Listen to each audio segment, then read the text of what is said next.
Finally ارہا واپس گھر آ گئی ہے، لیکن ناظرین اصل خطرہ اب شروع ہونے والا ہے، کیونکہ جس اغوا نے ادران اور سمین کے رشتے کو توڑنے کی کوشش کی تھی، وہی اغوا اب کمال، شاذر اور سجاد کی پوری حقیقت دنیا کے سامنے لا سکتا ہے۔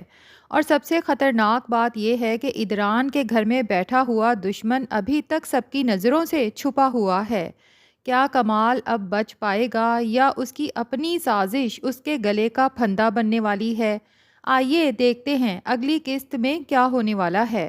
ناظرین، سب سے پہلے تو شکر ہے کہ ارہا صحیح سلامت گھر واپس آ گئی ہے اور ادران کو اغوا کاروں کو 5 کروڑ روپے بھی ادا نہیں کرنے پڑے۔ لیکن ارہا کو واپس لانے کا یہ سفر بالکل آسان نہیں تھا۔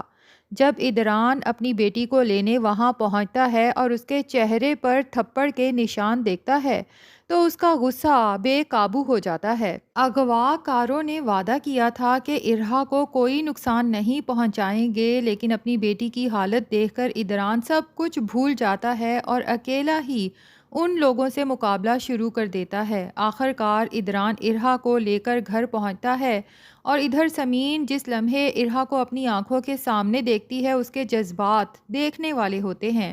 وہ اپنی بیٹی کو سینے سے لگا لیتی ہے، لیکن افسوس اس خوشی کے موقع پر بھی شائلہ اپنی نفرت اور حسد سے باز نہیں آتی۔ وہ سمین کو ہی ارہا کے اغوا کا ذمہ دار قرار دیتی ہے اور کہتی ہے کہ اگر تم وقت پر ارہا کو سکول لینے پہنچ جاتی تو یہ سب ہوتا ہی نہ۔ لیکن سب سے تکلیف دہ بات تب ہوتی ہے جب شائلہ ارہا کے سامنے سمین کے بارے میں غلط باتیں کرنے لگتی ہے۔ وہ ارہا کو یاد دلاتی ہے کہ سمین اس کی سگی ماں نہیں ہے، جبکہ ارہا مسلسل سمین کے ساتھ رہنے کی ضد کرتی ہے۔ یہاں لگتا یہی ہے کہ ارہا کا سمین کے ساتھ اس طرح جڑ جانا شائلہ کے لیے سب سے بڑی پریشانی بن چکا ہے، کیونکہ وہ جتنا سمین کو ارہا سے دور کرنا چاہتی ہے، ارہا اتنا ہی سمین کے قریب ہوتی جا رہی ہے۔ اب شائلہ غصے میں آ کے ارہا کو کھینچنے کی کوشش کرتی ہے اور اسی کھینچا تانی میں وہ گر جاتی ہے۔ سمین فوراً اسے اٹھاتی ہے اور اپنے کمرے میں لے جاتی ہے۔ اسے اندازہ ہو جاتا ہے کہ ارہا صرف جسمانی طور پر کمزور نہیں، بلکہ اس پورے واقعے نے اسے ذہنی طور پر بھی توڑ دیا ہے۔ وہ اسے کھانا کھلاتی ہے، پیار کرتی ہے اور آہستہ آہستہ ارہا اپنے ساتھ ہونے والی ساری باتیں سمین کو بتانا شروع کر دیتی ہے۔ اور پھر ایک بہت جذباتی لمحہ آتا ہے۔ ارہا پوچھتی ہے کہ ماما اور بابا آپ مجھے لینے کیوں نہیں آئے تھے؟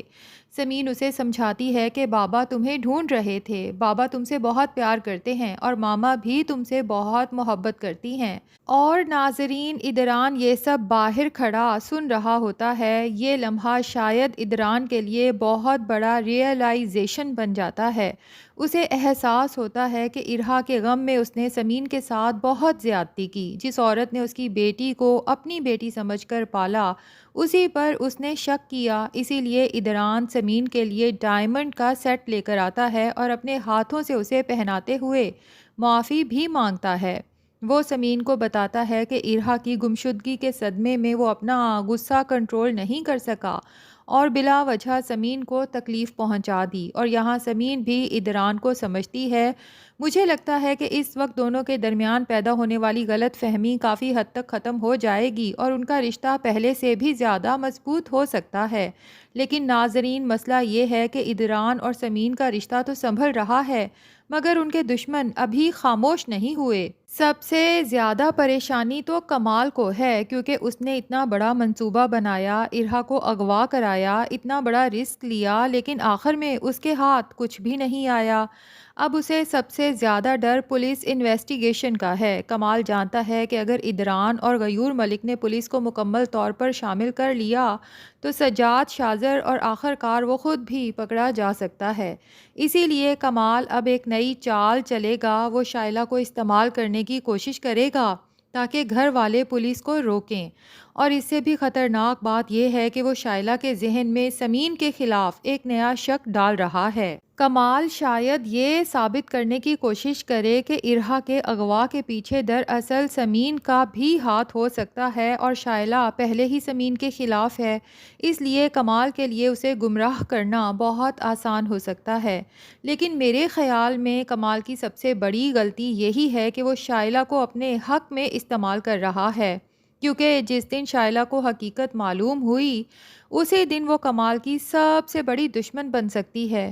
اب ذرا شاذر کی طرف آتے ہیں۔ یہ کردار اس وقت سب سے زیادہ خطرناک موڑ پر کھڑا ہے۔ شاذر بھی چونکہ ارہا کے اغوا میں انوالو تھا، اس کے ساتھ ہونے والا برا سلوک بھی دیکھا اور اس کے اندر کہیں نہ کہیں انسانیت جاگی، اسی لیے وہ وہاں سے چلا گیا۔ لیکن کیا اس کا مطلب یہ ہے کہ شاذر اچھا بن گیا؟ مجھے ایسا نہیں لگتا، کیونکہ شاذر کے اندر ابھی بھی لالچ موجود ہے اور سب سے بڑھ کر وہ سمین کو دوبارہ حاصل کرنا چاہتا ہے۔ جب وہ کمال سے ادران کا نام سنتا ہے تو اس کے ذہن میں ایک اور خطرناک خیال پیدا ہو سکتا ہے۔ وہ سوچ سکتا ہے کہ اگر ادران اتنا امیر ہے تو اس سے پیسہ حاصل کرنے کا یہ بہترین موقع ہے، اور یہی چیز آگے چل کر سمین کے لیے بہت بڑا مسئلہ بن سکتی ہے۔ میری پریڈکشن ہے کہ شاذر براہ راست ادران سے ٹکرانے کی بجائے پہلے سمین کو ہی بلیک میل کرنے کی کوشش کرے گا۔ وہ شاید سمین سے کہے کہ اگر تم نے میری بات نہیں مانی تو میں ادران کو بتا دوں گا کہ ارہا کے اغوا میں میرا ہاتھ تھا اور میں نے یہ سب تمہارے کہنے پر کیا تھا۔ سوچیں سمین کے لیے یہ کتنا بڑا صدمہ ہوگا۔ وہ جس شخص کو اپنی زندگی سے بہت پہلے نکال چکی ہے، وہی شخص اب اس کی موجودہ زندگی کو تباہ کرنے کی دھمکی دے رہا ہوگا، اور اگر یہ بات ادران تک پہنچی تو صورتحال دوبارہ انتہائی خطرناک ہو سکتی ہے، کیونکہ ادران کو یہ معلوم ہوگا کہ شاذر سمین کا سابقہ منگیتر ہے اور اب وہ ارہا کے اغوا کے کیس میں بھی شامل ہے۔ یہاں ماریا بھی اپنا کھیل شروع کر سکتی ہے۔ وہ ادران کے ذہن میں یہ بات ڈال سکتی ہے کہ شاید سمین اب بھی شاذر سے رابطے میں ہے، اور اگر ادران نے غصے میں آ کر سمین پر دوبارہ شک کیا تو وہی رشتہ جسے ابھی ابھی بچایا گیا ہے ایک بار پھر ٹوٹنے کے قریب پہنچ سکتا ہے۔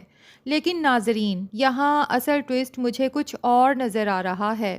اگر پولیس واقعی ہی اس کیس کی تہہ تک پہنچ جاتی ہے تو سجاد سب سے کمزور کڑی ثابت ہو سکتا ہے، کیونکہ اگر سجاد پکڑا گیا تو اپنے آپ کو بچانے کے لیے وہ کمال کا نام لینے میں دیر نہیں کرے گا، اور اگر سجاد نے کمال کا نام لے لیا تو صرف ارہا کے اغوا کا راز نہیں کھلے گا، شائلہ کے ڈائمنڈ سیٹ کی چوری بھی دوبارہ سامنے آ سکتی ہے۔ تب شائلہ کے سامنے ایک ایک کر کے وہ تمام باتیں آ جائیں گی جو ادران اسے پہلے ہی سمجھاتا رہا تھا۔ وہی شوہر جس پر شائلہ نے ہمیشہ آنکھیں بند کر کے اعتماد کیا، وہی اس کے گھر کے خلاف اتنی بڑی سازش کر رہا تھا۔ اور اس وقت شاید شائلہ کو سب سے زیادہ افسوس سمین کے ساتھ کیے ہوئے اپنے رویے پر ہوگا، کیونکہ اس نے سمین کو صرف اس لیے کمتر سمجھا کہ وہ غریب گھر سے آئی ہے، لیکن آخر کار شاید یہی سمین ہوگی جو سب کے سامنے سچائی کے ساتھ کھڑی ہوگی، جبکہ کمال جیسے لوگ اپنی ہی سازشوں میں پھنس جائیں گے۔ اور پھر اگر جولی بھی پاکستان واپس آتی ہے اور شاذر کی حقیقت سب کے سامنے لے آتی ہے تو شاذر کا ایک اور بڑا راز کھل سکتا ہے۔ ادران کو معلوم ہو سکتا ہے کہ شاذر صرف سمین کا سابقہ منگیتر نہیں بلکہ اپنی موجودہ بیوی کے ساتھ بھی دھوکہ کر چکا ہے۔ تب شاید ادران کو احساس ہو کہ اس نے سمین کی نیت پر شک کر کے ایک بار پھر اپنی زندگی کی بہت بڑی غلطی کی، لیکن تب تک بہت دیر ہو سکتی ہے، کیونکہ شاذر اور ماریا مل کر سمین اور ادران کے درمیان ایسی غلط فہمیاں پیدا کر سکتے ہیں جو ایک وقت پر اس رشتے کو ٹوٹنے کے قریب لے جائے۔ اب دیکھنا یہ ہے کہ سب سے پہلے کمال کا راز کھلتا ہے، شاذر سمین کو بلیک میل کرتا ہے، یا سجاد خود کو بچانے کے لیے کمال کا نام لے دیتا ہے۔ کیونکہ ارہا واپس آ چکی ہے، سمین اور ادران دوبارہ قریب ہو چکے ہیں، اور اب کمال کے زوال کے لیے صرف ایک مضبوط ثبوت کی ضرورت ہے۔